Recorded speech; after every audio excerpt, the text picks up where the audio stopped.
नमस्कार, स्वागत है आपका हमारे खास कार्यक्रम सीबीएसई सिलेबस अहम जानकारियां। दुनिया भर में कोविड-19 के चलते पैदा हुई असाधारण स्थितियों को देखते हुए और बच्चों में सीखने के स्तर को प्राप्त करने के लिए सीबीएसई ने अपने सिलेबस में 30% की कटौती की है। सिलेबस में 30% कटौती का फैसला छात्रों के तनाव को दूर करने के मकसद से लिया गया है, लेकिन सीबीएसई पाठ्यक्रम से कुछ विषयों को हटाने के बारे में भ्रम फैलाया जा रहा है। कुछ खास विषयों को चुनकर सनसनी फैलाने की कोशिश की जा रही है, जिसमें कोई सच्चाई नहीं है। क्या शिक्षा को राजनीति से दूर नहीं रखना चाहिए? इसी पर आधारित है हमारा आज का ये खास कार्यक्रम। तो फिर शुरुआत करते हैं। शिक्षा हमारे बच्चों के प्रति हमारा सबसे पवित्र कर्तव्य है, इसलिए हमारा विनम्र निवेदन है कि आइए हम शिक्षा से राजनीति छोड़ें और राजनीति को और अधिक शिक्षित बना भारत के भविष्य के निर्माण के प्रति अपना योगदान है। ये कहना है केंद्रीय मानव संसाधन विकास मंत्री का। कोविड की महामारी को देखते हुए कुछ समय पहले अभिभावकों और शिक्षाविदों सहित तमाम लोग इस बात की मांग कर रहे थे कि इस समय सीबीएसई के पाठ्यक्रम को कुछ कम करना चाहिए ताकि छात्र ज़्यादा तनाव में न रहें। इसे देखते हुए मैंने सभी शिक्षाविदों से, अध्यापकों से,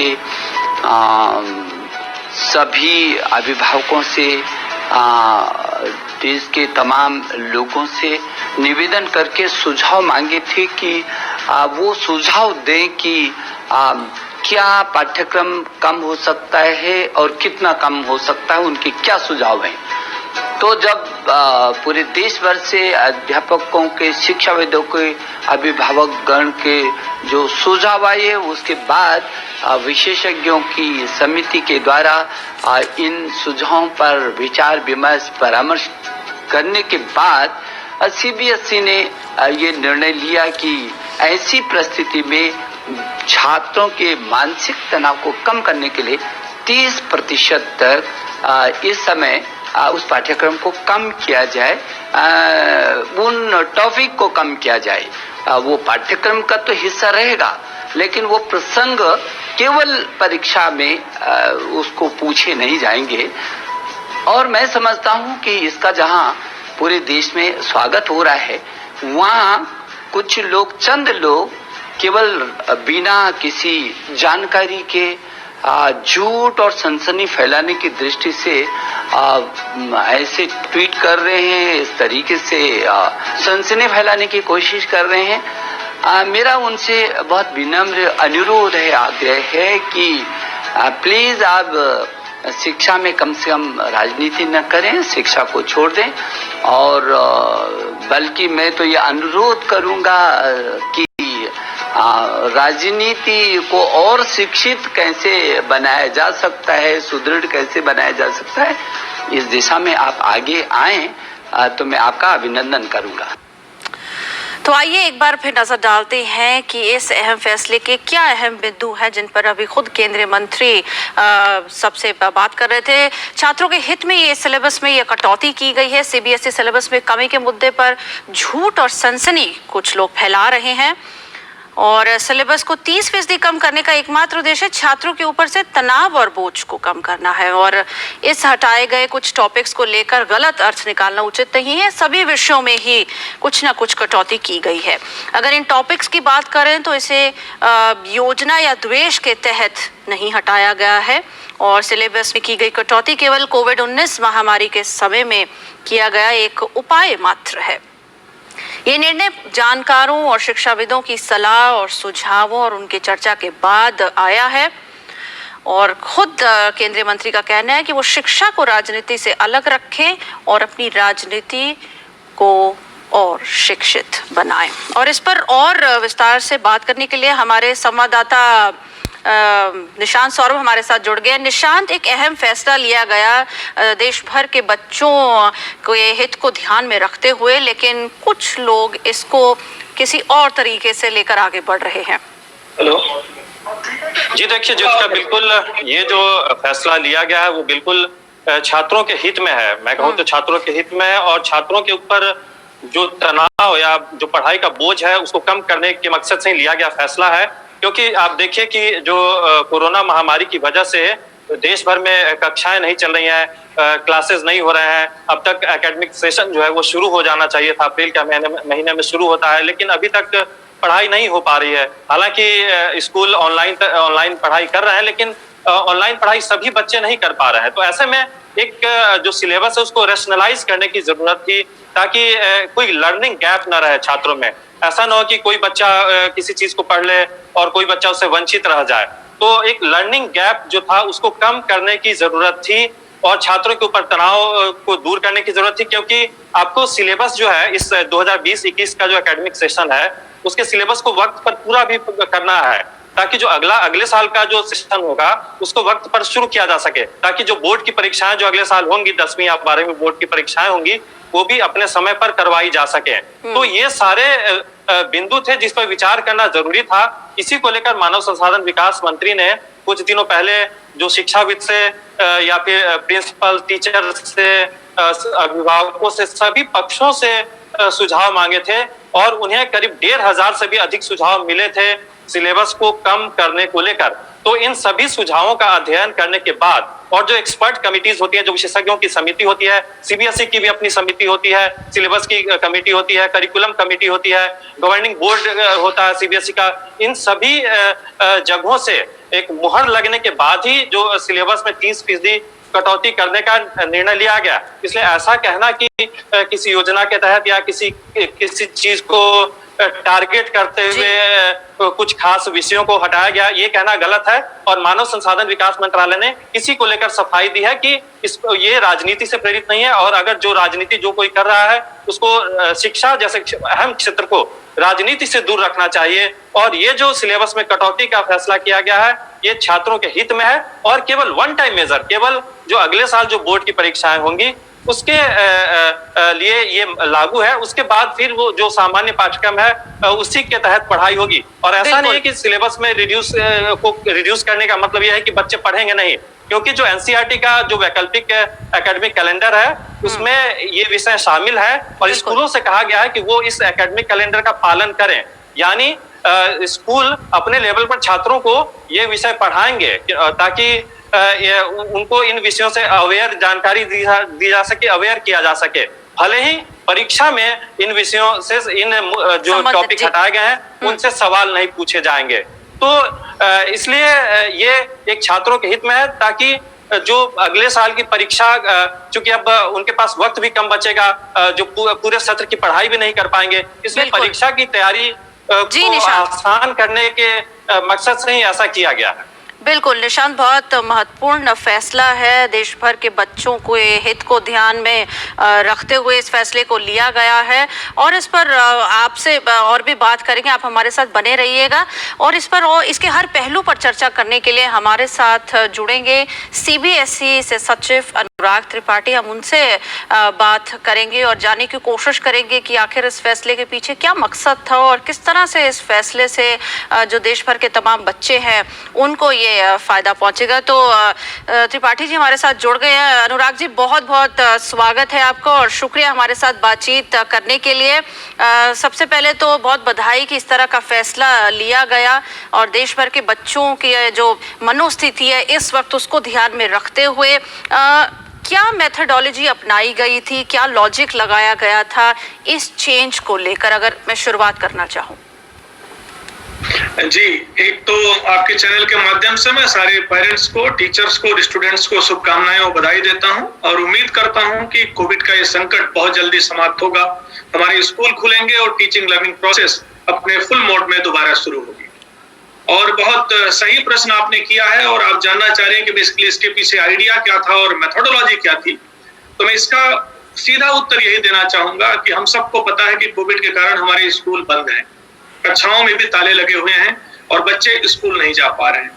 फेस टू फेस जो टीचिंग लर्निंग प्रोसेस हमारे स्कूलों में होती थी वो इस समय नहीं हो पा रही। ऐसे समय में पेरेंट्स, स्टूडेंट्स और टीचर्स तीनों लोगों का सजेशन आ रहे थे हमारे पास कि सिलेबस अगर उतना ही रहेगा तो बच्चे परीक्षा में नहीं बैठ पाएंगे ठीक से, उनकी तैयारी पूरी नहीं होगी और बच्चों को तनाव हो रहा है। इन पूरी चीजों को देखते हुए हम लोगों ने एनालाइज किया और इस निष्कर्ष पर पहुंचे कि हमें सिलेबस को रेशनलाइज करना पड़ेगा, रिड्यूस करना पड़ेगा, जिससे बच्चों को तनाव मुक्त रखा जा सके।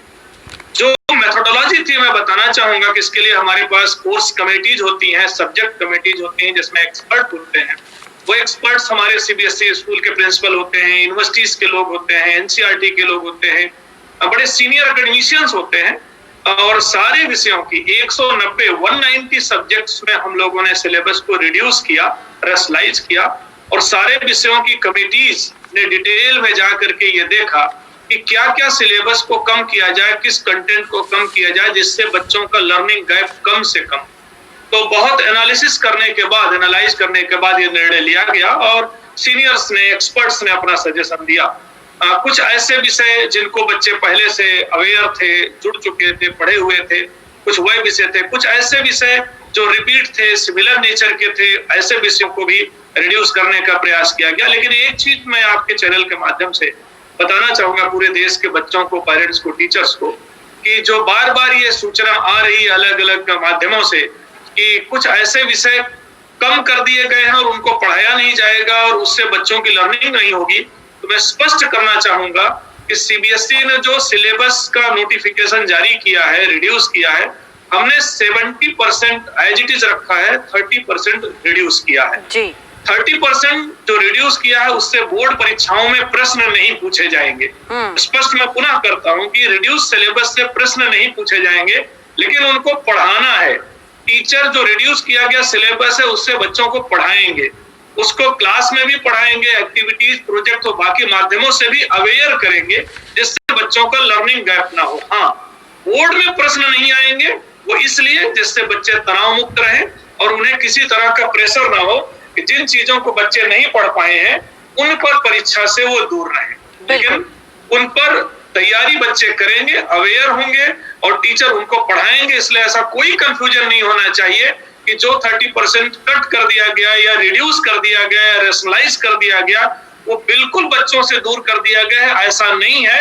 हमारे अध्यापक और हमारे स्कूल उनको बच्चों को प्रॉपर जरूर पढ़ाएंगे। बिल्कुल अनुराग जी, अगर मैं सही हूं तो ये अप्रोच इसलिए रखी गई है क्योंकि 10वीं और 12वीं अगर की परीक्षा की बात की जाए, 12वीं के बाद बहुत से ऐसे बच्चे होते हैं जो विभिन्न एंट्रेंस एग्जाम्स के लिए बैठते हैं और उसमें तमाम टॉपिक्स इंक्लूड किए जाते हैं। तो इस अप्रोच को इस ध्यान में रखकर लिया जा रहा है कि टॉपिक सारे पढ़ाए जाएंगे, लेकिन क्योंकि समय को देखते हुए, जिस स्थिति से हम गुजर रहे हैं उसको देखते हुए इस पर जो असेसमेंट है वो नहीं होगी, लेकिन इसकी पढ़ाई स्कूल की ओर से जरूर की जाएगी। बिल्कुल बिल्कुल बिल्कुल आपने सही कहा कि हम बोर्ड परीक्षाओं में असेस नहीं करेंगे, बच्चों पर पूरा बर्डन नहीं रखेंगे, लेकिन बच्चे उसको पढ़ेंगे, टीचर उनको पढ़ाएंगे और क्लास में भी और विभिन्न गतिविधियों के माध्यम से भी ऐसे टॉपिक्स में बच्चों को अवेयर करें। बिल्कुल निशांत, मैं आपके पास भी बीच में आना चाहूंगी। आप क्योंकि फील्ड में रहते हैं, बच्चों से मिलते रहते हैं और जाहिर बात है कि जब से ये खबर आई है बच्चों में भी कुछ ना कुछ जो उठा पटक है वो चल रही है। क्या रिस्पांस आ रहा है फील्ड से, अगर ग्राउंड रिपोर्ट की बात की जाए? जी देखिए, ये जो निर्णय लिया गया ये अभिभावकों और बच्चों की मांग पर ही लिया गया, क्योंकि जो अभिभावक हैं उनको चिंता थी कि जिस तरह से कक्षाएं नहीं हो पा रही हैं या बहुत बच्चे ऑनलाइन क्लासेस नहीं कर पा रहे हैं, तो ऐसे में हो सकता है कि उनके लर्निंग आउटकम पर असर ना पड़े इसका। और इसी चिंता के तहत ही उन लोगों ने मांग की थी, मंत्रालय एचआरडी मिनिस्ट्री से भी कहा था कि कोई ऐसा मैकेनिज्म तैयार किया जाए कि सिलेबस को कम किया जाए, पढ़ाई का बोझ कम किया जाए, ताकि जो अगले सत्र के लिए या जो अगले वर्ष एग्जाम में अपियर होने जा रहे हैं छात्र, उन पे किसी तरह का प्रतिकूल असर ना पड़े, क्योंकि जो बचे हुए महीने हैं उन महीनों में ही पूरे सिलेबस को कवर कर पाना निश्चित तौर पर काफी मुश्किल है। और अगर पूरे सिलेबस को कवर भी किया जाए तो वो एकेडमिक सेशन डिले होगा और उससे ये होगा कि जो अगले साल जो नेक्स्ट एकेडमिक सेशन होगा उसकी शुरुआत में भी उसमें भी डिले होगा। तो इन सब चीजों को के मद्देनजर निर्णय लिया गया। और एक चीज और मैं बताना चाहूंगा कि जो हमारे सीबीएसई के कुछ ऑफिशियल से बात हुई थी कि जो सिलेबस में कटौती की गई है, तो उसके बारे में उन्होंने कहा कि देखिए जो टॉपिक कम किए गए हैं उनमें से बहुत सारे ऐसे टॉपिक्स थे जो कि बच्चे पिछली कक्षाओं में पढ़ चुके हैं, या फिर कुछ टॉपिक ऐसे हैं जो कि जैसे 9वीं क्लास में कुछ टॉपिक है वो बच्चे विस्तार पूर्वक 10वीं कक्षा में पढ़ेंगे। तो ऐसे कई टॉपिक हैं जो कि या तो बच्चे पिछली कक्षा में पढ़ चुके हैं, और या तो अगली कक्षाओं में जब वो जाएंगे तो विस्तार पूर्वक उसको पढ़ेंगे, क्योंकि जैसे जैसे आप अगली कक्षा में जाते हैं तो जो पढ़ाई का दायरा बढ़ता जाता है और जो टॉपिक होते हैं वो फिर रिसर्च बेस्ड होते जाते हैं। तो जैसे 9वीं की कक्षा में अगर कोई विषय आया जो कि 10वीं में भी पढ़ना है तो ठीक है, उसको हटा दिया गया, उसको फिर 10वीं कक्षा में बच्चे पढ़ सकते हैं। तो कुछ ऐसी भी टॉपिक्स होते हैं जो कि कॉमन होते हैं और उनको भी हटाया गया है। तो ये सारी चीजें हैं जिसको ध्यान में रखते हुए ही सिलेबस में कमी की गई है। और जैसे कुछ विषय जैसे जिसकी चर्चा हो रही है कि धर्मनिरपेक्षता हो गया या राष्ट्रवाद हो गया या संघवाद हो गया, ये सब चीजें अगर मान लिया कि 10वीं में बच्चा अगर जो पॉलिटिकल साइंस के विषय में पढ़ चुका है और वही चीज अगर 11वीं कक्षा में सामाजिक विज्ञान के विषय में उन्हीं चीजों को शामिल किया गया है, तो दोबारा रिपीटेशन से बचने के लिए उनको फिर उस 11वीं कक्षा से हटा दिया गया, तो ताकि सिलेबस का रिपीटेशन ना हो, इसको ये भी ध्यान में रखा गया। बिल्कुल। तो कोविड की इस तरह की स्थिति से जिस हम जो गुजर रहे हैं, स्कूल्स बंद है और बच्चों की सेहत को ध्यान में रखते हुए इस तरह के फैसले लेने पड़ रहे हैं। निशांत, आपके पास वापस लौटूंगी। वापस हम अनुराग जी के पास चलते हैं। अनुराग जी, कोविड वक्त में जब सब कुछ बंद है, बच्चे घर पर पढ़ रहे हैं, ऑनलाइन क्लासेस जारी हैं, वक्त की कमी है, क्या इस तरह का महत्वपूर्ण फैसला लर्निंग गैप जैसे अहम इशू को ध्यान में रखते हुए लिया गया है? जी, ये बहुत ही जायज प्रश्न आपने किया है और मैं इसका उत्तर पूरे बच्चों को भी और पेरेंट्स को, टीचर्स को भी देना चाहूंगा कि चूंकि स्कूल बंद है, लॉकडाउन है, तो रेगुलर क्लासेस नहीं चल पा रही हैं और हम मान के चल रहे हैं कि कुछ ऐसे बच्चे भी हैं जो ऑनलाइन क्लासेस नहीं अटेंड कर पा रहे हैं।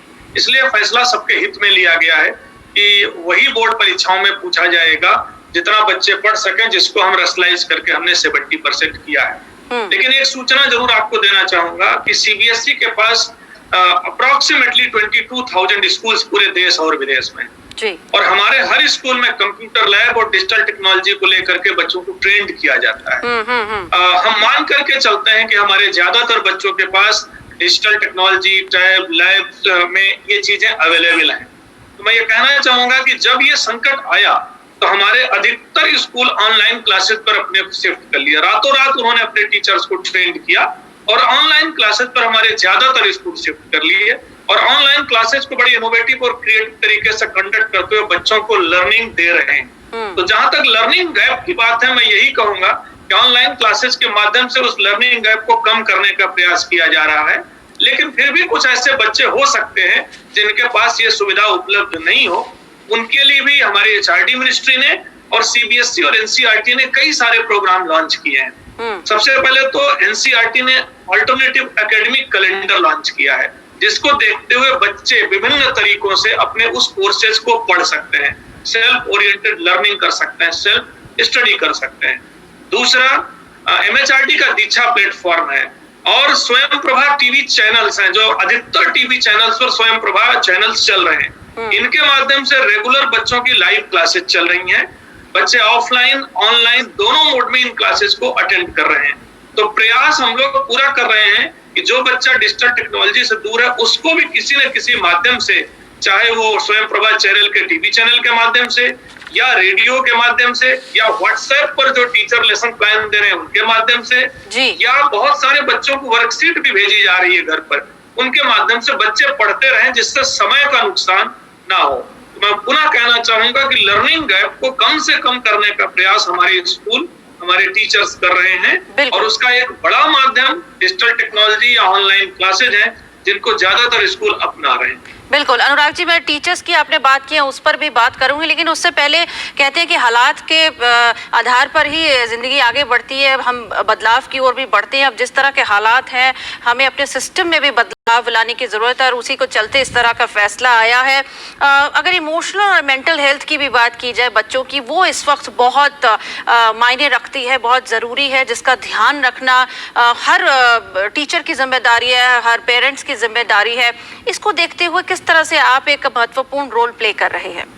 जी, देखिए, बच्चों का पूरा संसार घर और स्कूल दोनों जगह पर फैला हुआ होता है, और जब स्कूल लॉकडाउन की स्थिति में चले गए, बंद हो गए, तो बच्चों के लिए थोड़ा सा मेंटल टेंशन की ये बात हुई, क्योंकि अपने दोस्तों से मिलना बंद हो गया, टीचर से मिलना बंद हो गया, और बच्चे अपने अपने घरों में सिमट गए। इससे मंत्रालय भी, सीबीएसई, हम दोनों लोग अवेयर थे। इसको लेकर के हम लोगों ने काउंसलिंग की अपनी डिफरेंट सेपरेट लाइन शुरू की। तो सीबीएसई के पास काउंसलिंग लाइंस हैं, जिसमें बच्चे कॉल करते हैं, पेरेंट्स कॉल करते हैं, टीचर कॉल करते हैं, और रेगुलर हम उन पर बच्चों को काउंसिल करते हैं, ट्रेंड करते हैं, और उनके मानसिक रूप से उन्हें सपोर्ट करने का प्रयास करते हैं। दूसरी चीज मैं कहना चाहूंगा कि हमने अपने टीचर्स को, स्कूल्स को, पेरेंट्स को भी एडवाइजरी जारी की कि एक संकट का समय है, जिसमें बच्चों से इमोशनली कनेक्ट रहें, उनको सपोर्ट करें, उनके ऊपर दबाव नहीं डालें, क्योंकि ये संकट आज नहीं तो कल चला जाएगा, लेकिन बच्चे सुरक्षित रहने चाहिए, मानसिक रूप से स्वस्थ रहने चाहिए। तो हमारी एडवाइजरी का ये बेनिफिट भी हुआ कि ज्यादातर स्कूलों ने अपने स्कूलों के माध्यम से बच्चों की काउंसलिंग, कक्षाएं और उनके वेलनेस को लेकर के क्लासेस शुरू की। और एक तीसरा प्रयास हम लोगों ने किया इस समय, इस माध्यम से हेल्थ और वेलनेस को लेकर के हम लोगों ने एक मैनुअल लॉन्च किया, सीबीएसई का मैनुअल, कि बच्चों के हेल्थ और वेलनेस को लेकर के किस तरह से ध्यान रखा जाए, उनकी जो मनोवैज्ञानिक स्थितियां हैं उनको कैसे ध्यान में रखा जाए, वो भी हमने बच्चों तक, स्कूल तक, पेरेंट्स तक भेजा। तो बिल्कुल सही आपने कहा कि ये समय ऐसा है जब बच्चे मानसिक तनाव के दौर से गुजर सकते हैं, क्योंकि घर में ऑलमोस्ट बंद है, लेकिन तमाम सारे प्रयासों से, पेरेंट के सहयोग से, टीचर की काउंसलिंग से ऐसी स्थिति ऑलमोस्ट अब नहीं है, और हमारे बच्चे अपने घर में ही स्कूल का वातावरण बनाते हुए लर्निंग को पूरा कर रहे हैं, और घर को ही उन्होंने कार्यशाला बना लिया। हमें खुशी है कहते हुए कि अब स्कूल का रोल घर तक एक्सटेंड हो गया है, पहुंच गया है, और जब घर स्कूल के रूप में कन्वर्ट हो गए हैं, तो शिक्षा को लेकर के बहुत बड़ी चिंता अब नहीं रह जाती। बिल्कुल अनुराग जी, बहुत महत्वपूर्ण बात। लेकिन अगला सवाल आता है, बहुत सारे ऐसे सब्जेक्ट्स हैं, हम सबने पढ़े हैं, कि जिनमें थियोरी तो हम पढ़ रहे हैं और वो ऑनलाइन क्लासेस के जरिए हम सारी जानकारी ले रहे हैं और टीचर्स इस पे जुटे हुए हैं, लेकिन प्रैक्टिकल्स को लेकर, क्योंकि जिस काम को प्रैक्टिकली हम जब तक करें नहीं, तो कहते हैं ना कि वो जल्दी जल्दी पल्ले पड़ता नहीं है, हर काम को अपने हाथ से करना बहुत जरूरी होता है। इसको लेकर के क्या अप्रोच है? देखिए, प्रैक्टिकल्स को लेकर के हमारे स्कूलों से, पेरेंट्स से, बच्चों से, टीचर से सुझाव आ रहे हैं कि ऑनलाइन क्लासेस तो कंडक्ट अच्छे से हो रही हैं, और बच्चे प्रोजेक्ट, एक्टिविटी और तमाम सारे माध्यमों से क्रिएटिव तरीके से सीख रहे हैं, कॉम्पिटेंसी भी बिल्डअप कर रहे हैं और स्किल्ड भी हो रहे हैं। लेकिन एक प्रश्न उठ रहा है कि प्रैक्टिकल सिर्फ स्कूल की लैब में हो सकते हैं, और स्कूल बंद है, तो बच्चों को प्रैक्टिकल कैसे कराया जाए, क्योंकि प्रैक्टिकल करके बच्चे एप्लीकेशन से जुड़ते हैं, और जो पढ़ रहे हैं उसका उपयोग वो जीवन में और बाकी चीजों में प्रयोग करके सीखते हैं। मैं आपको बताना चाहूंगा, हम लोगों ने इस विषय में अपनी एडवाइजरी भी जारी की, और स्कूलों को हमने सूचित भी किया कि इस समय में जो उनके बच्चों के प्रैक्टिकल्स हैं, टीचर उन प्रैक्टिकल को बच्चों के घर से रिलेट करें।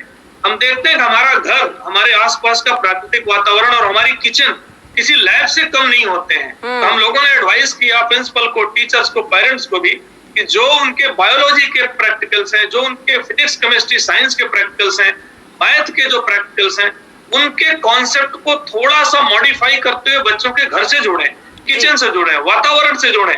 तो आप देखेंगे कि हमारी किचन बहुत बड़ी लैब की तरह होती है, और बच्चे अगर किचन को, घर को, आसपास के वातावरण को, उन चीजों में तमाम सारी रिसर्च की, एप्लीकेशन की, प्रैक्टिकल की गतिविधियां करेंगे, तो शायद प्रैक्टिकल को लेकर के आने वाला प्रश्न कम हो जाएगा। साथ ही हमने ये भी एडवाइस किया है कि आजकल ऑनलाइन माध्यम में डिजिटल लैब्स अवेलेबल है, ओ लैब्स अवेलेबल है, ई लैब्स अवेलेबल है, सिमुलेशन पद्धतियों के थ्रू बहुत सारी प्रैक्टिकल की चीजें हम देश और दुनिया में देखते हैं।